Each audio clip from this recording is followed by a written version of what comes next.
Assalamualaikum class 7. How are you? Fine. I hope you all are doing amazingly great in your studies too.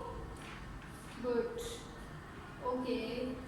In the previous lesson yesterday we read about fractions, simplification of fractions. For example, we have 2x by 3 plus 4 plus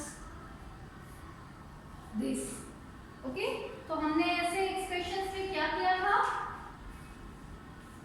the first step was to make the denominator same. ठीक है, denominators को हमने same बनाया। Then हमने क्या किया? जी very good, जो हमारे पास टर्म्स थी उनको हमने मल्टीप्लाई किया न्यूमरेटर्स के साथ भी। फिर उसके बाद फ्रैक्शंस को सिंप्लीफाई किया। ओके, फॉर एग्जांपल 3 और 4, तो हमने इसको मल्टीप्लाई कर दिया 4 के साथ और इसको मल्टीप्लाई कर दिया 3 के साथ। तो 2 into 4x is 8x bye 12 plus इसको हमने इस तरह से लिखा। उसके बाद हमने क्या किया? ब्रैकेट को एक्सपेंड किया। देन एक्सपेंड करने के बाद लाइक हमने इसको इस तरह से एक्सपेंड कर लिया 8x over 12 plus 3 4 times 12x plus 3 2 times 6 over 12। चलो, एक्सपेंड करने के बाद हमने क्या किया? डिनोमिनेटर अब हमारा सेम है विच इज 12, तो हमने न्यूमिनेटर्स को एज अ होल फ्रैक्शन लिख दिया 8x प्लस 12x प्लस 6। ठीक है, और इसके बाद हमने इसको सॉल्व किया था। That was our previous lesson. यही था ना? Okay, today our topic is factorisation. Next topic is factorisation of linear expressions.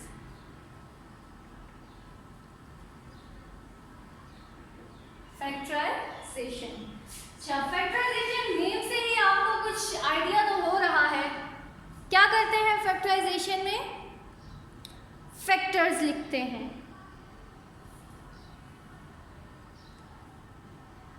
Factorisation क्या होता है? ये रिवर्स प्रोसेस है expansion of numbers, expansion of expressions का।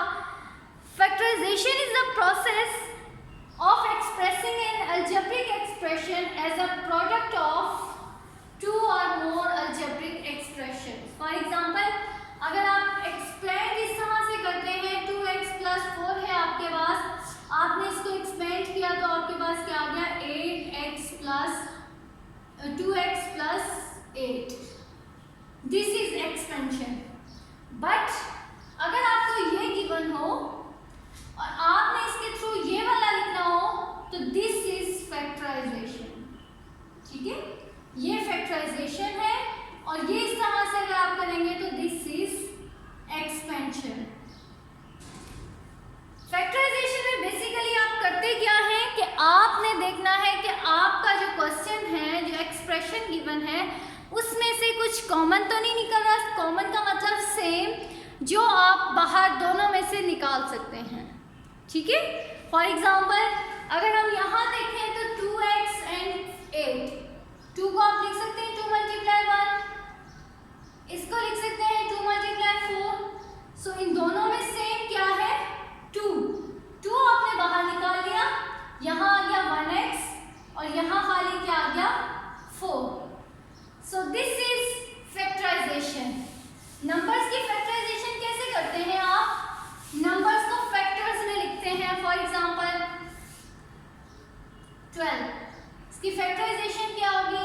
1 2 3 4 6 एंड 12। यही होते हैं ना, इसके सारे फैक्टर्स लिख दिए। That is called factorisation. इसी तरह जब एक्सप्रेशंस की बात आती है तो आपके पास जितने एक्सप्रेशंस हैं उन सब को आपने लिख दिया। That is known as factorisation. Okay,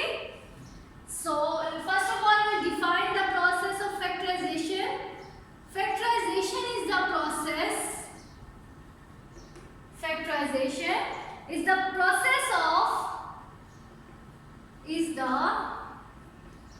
process of expressing an algebraic expression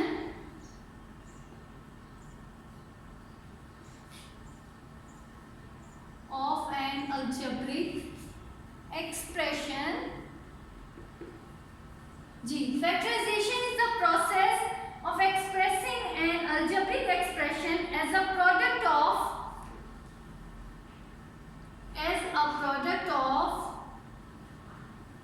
two or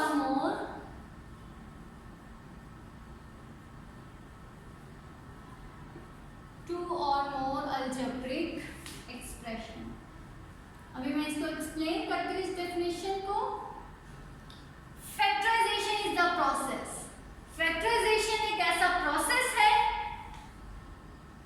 of expressing an algebraic expression. Algebraic expression जो है आपका, उसको एक्सप्रेस करने का प्रोसेस जो है वो क्या है?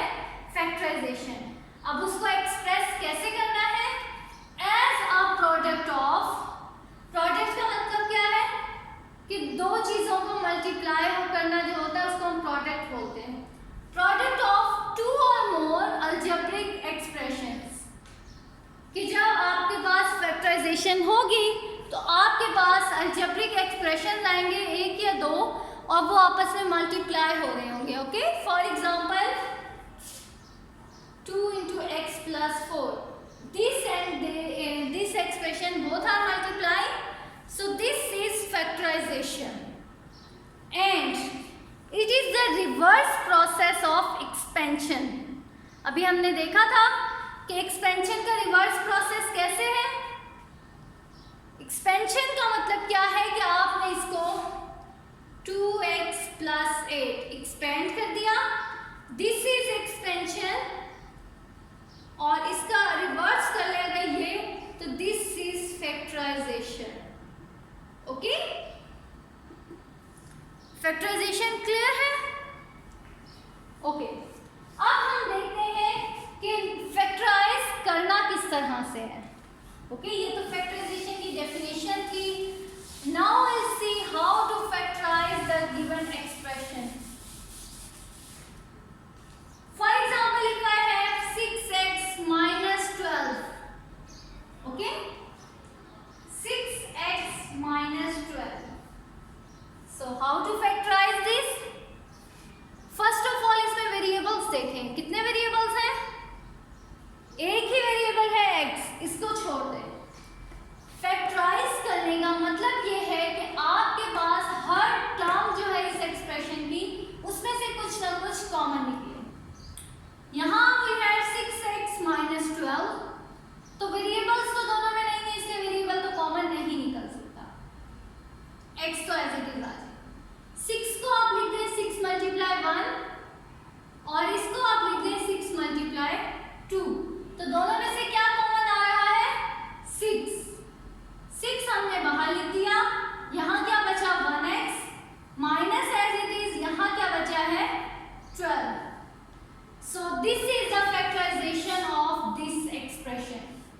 आप इसको मल्टीप्लाई करके चेक कर ले. अगर आपका ऊपर वाला क्वेश्चन ही बन जाता है, इट मीन्स कि आपने इसको फैक्टराइज ठीक से किया है.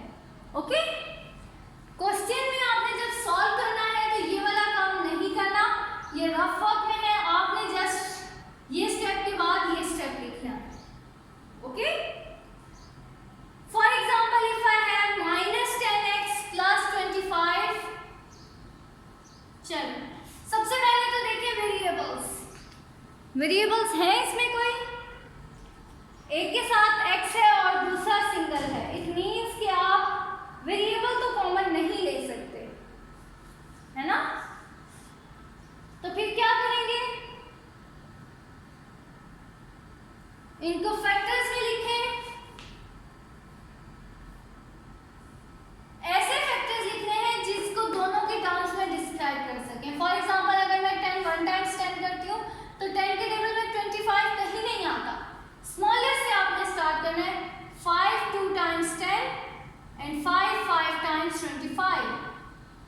Minus as it is, x as it is. 5 दोनों में है, एक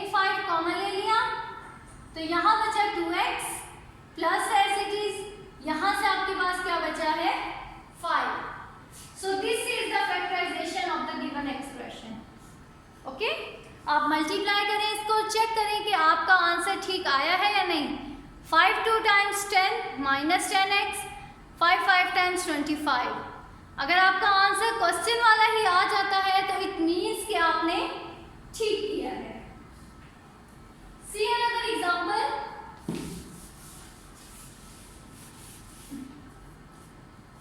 2ay माइनस 4az। चलो यहां वेरिएबल्स देखें, दोनों में वेरिएबल्स है ए वाई ए जेड, और सेम क्या है दोनों में, y तो दोनों में नहीं है, a दोनों में है, तो a बाहर निकाल लिया। अब यहाँ है 2 2 इंटू 1 टाइम्स 2 इंटू 2 टाइम्स, चल 2 भी दोनों में आ रहा है, 2 भी निकाल लिया। यहाँ से आपके पास 2 चला गया, a चला गया, क्या बचा y माइनस, यहाँ से 2 चला गया, 2 बचा, a भी चला गया, तो क्या बच गया z। So 2a into y minus 2z is the factorization। एक बात आपने ध्यान रखनी है, अब यहाँ 2 और a दोनों कॉमन निकल रहे हैं। अगर आप खाली 2 को कॉमन ले लें और a y minus 2az लिख दें तो दिस फैक्टराइजेशन इज इनकम्प्लीट। इसी तरह अगर आप a को कॉमन ले लें और 2y minus 4z लिख दें तो दिस इज ऑल्सो इनकम्प्लीट। जो कुछ सेम है आपके एक्सप्रेशंस में, जो कुछ कॉमन निकल रहा है, आपने सारा लिखना है। Okay, good. See another example, 27b minus 36by। 27b minus 36by। चलो फर्स्ट ऑफ ऑल तो आप इनको देखेंगे किस 27 और 36 को किस तरह एक में डिस्क्राइब कर सकते हैं आप। 2 के टेबल में 27 नहीं आएगा, 3 में 3 9 times 27 and 3 12 times 36। Okay, 3 9 times 27, 3 12 times 36। चलो अब यहाँ आपके पास क्या कॉमन आ जाएगा, दोनों में से 3 कॉमन आ गया, और इसके अलावा b यहाँ है, यहाँ भी है b भी कॉमन आ गया। चलो यहाँ से b चला गया, 3 चला गया 9 माइनस 3 चला गया, b चला गया 12y, 3b into 9 minus 12y। अभी भी मुझे लग रहा है कि कुछ और भी हम कॉमन ले सकते हैं। 9 माइनस 12, 9 और 12 दोनों को एक टेबल में हम डिस्क्राइब कर सकते हैं। 3 मल्टीप्लाई 3 एंड 3 मल्टीप्लाई 4। सो फिर से इसमें से 3 कॉमन ले लें तो ये हो जाएगा 3 3 टाइम्स 9 भी, यहाँ आपके पास आ गया 3 minus 4y। This is your final factorisation. Okay, 2 दफा कॉमन लेने की बजाय जैसे यहाँ मैंने 2 टाइम्स लिया है, आप इस तरह से देख लें, फिर 27b और 36by किसी एक टेबल में आते हैं। 9 3 टाइम्स 27 एंड 9 4 टाइम्स 36। तो आप यहाँ से 9 कॉमन ले लें, दोनों में से b कॉमन ले लें, 3b माइनस 4y। आंसर तो सेम है, यहाँ 2 प्रोसेस है, 2 स्टेप्स फैक्टराइजेशन है, यहाँ 1 स्टेप है। तो इट्स अप टू यू कि आप कौन सी फैक्टराइजेशन करते हैं, but keep it in your mind कि आपने प्रॉपर उसको स्टॉप करने का क्राइटेरिया क्या है कि अब आपके पास जो अंदर फैक्टर है उसमें से कुछ भी सेम बाहर ना निकल रहा हो। हम यहाँ भी इसको स्टॉप कर सकते थे, लेकिन अभी हमारे पास जो अंदर फैक्टर था उसमें से फिर से 3 कॉमन आ रहा था, तो इसलिए हमने उस 3 को कॉमन लिया है। स्टॉपिंग क्राइटेरिया क्या है कि आपने जब तक कंटिन्यू रखना है जब तक आपके अंदर वाला जो फैक्टर है उसमें से कुछ भी कॉमन ना आए। Okay, let's solve another example.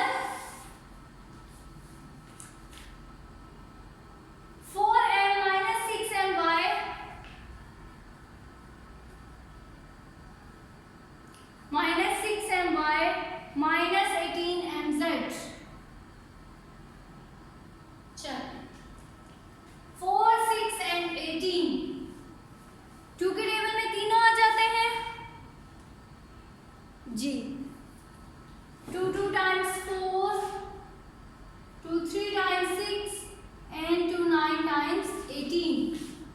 चल 2 कॉमन निकाल लिया। उसके अलावा यहाँ m और m भी तीनों में क्या कॉमन है वो निकाल लिया। तो यहाँ बचेगा 2 minus 3y minus 9z। Okay, यहाँ से 2 चला गया, m भी चला गया, तो क्या बचा 2, m चला गया 3y, m चला गया 9 और z। साइंस आपके वही रहेंगे जो आपके क्वेश्चन में थे। Is it clear? चाहे आपके पास 2 टर्म्स हो, 3 टर्म्स हो, 4 टर्म्स हो, आपने जब आपको ये वाली फैक्टराइजेशन का मेथड बता दिया है तो आपने इसी तरह उनको कॉमन लेना है। कॉमन लिया, जो सेम आया उसको आपने बाहर लिख दिया, बाकी क्रॉस आउट करके जो बचा उसको आपने अंदर लिख दिया। Okay, good. See the last example,